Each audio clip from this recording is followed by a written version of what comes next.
Xarici mediada Bakı Beynəlxalq Dəniz Limanında minlərlə yük maşınının qaldığı və infrastrukturun tələbatı ödəmədiyi barədə məqalələr dərc edilib.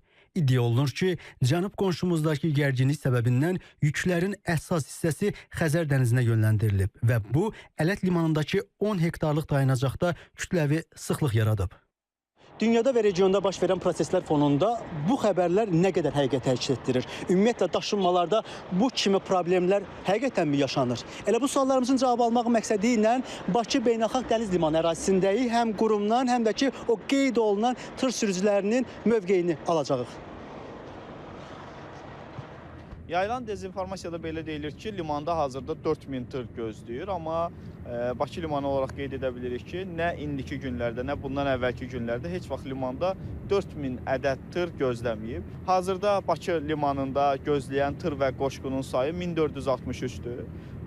Bunlardan 900-ü Türkmənistan istiqamətinə, 500-ü isə 500-dən bir qədər artığı isə məhz Qazaxıstan istiqamətinə getmək üçün limana daxil olan tırlardır və növbəllik prinsipi əsasında operativ formada yüklərin göndərilməsi təmin edilir.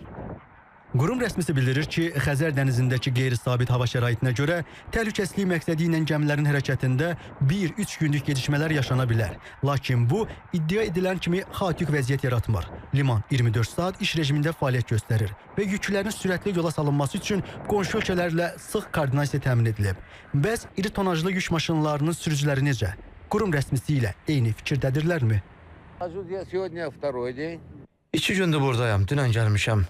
Bizim digər sürücülər də buradadılar, 3-4 gündür gözləyirlər. Hələ ki buradayıq, deyirlər ki, hava şəraitinə fırtınaya görədir. Məhz fırtınaya görə biraz yubanırıq. Bizim 5 maşınımız indi İrandan getdi, biz isə buradayıq. 2 gün, 3 gün bu şekilde beklemelerimiz oluyor.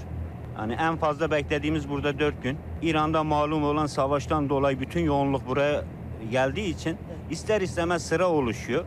Ama gemilerin de tabii ki bunlara yetişme gibi bir lüksü olmadığından dolayı bekliyoruz. Neçə gündür siz buradasınız?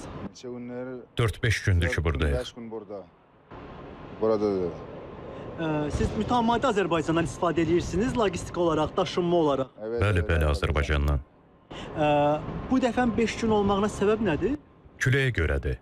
Gəmilərdə növbə çoxdur, tırlarda çoxdur. Bəzən 15-20 gün burada gözləyənlər olur. Xeyr, texniki problem yoxdur.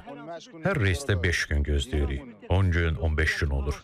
Qalma müddəti 14 günü keçdikdə isə hər reysə görə $205 cərimə ödəyirik. Sürücülərin sözlərindən də aydın olur ki, limanda gözləməyə səbəb texniki problemlər yox, hava şəraitidir. Yəni, bəzi yük maşınlarının hələ də İran marşrutundan istifadə etməsi mətbuatdakı iddiaları sual altına qoyur. Hazırda liman ərazisində müxtəlif dövlətlərə, o cümlədən Türkiyə, Rusiya, Özbəkistan və Türkmənistana məxsus yük avtomobillərini müşahidə etmək mümkündür. Yüklərin liman vasitəsilə qəbulu və təyinat nöqtələrinə yola salınması prosesi öz axarı ilə davam edir. Toğrul Quluzadə, Zamin Novruzov, İTV Xəbər.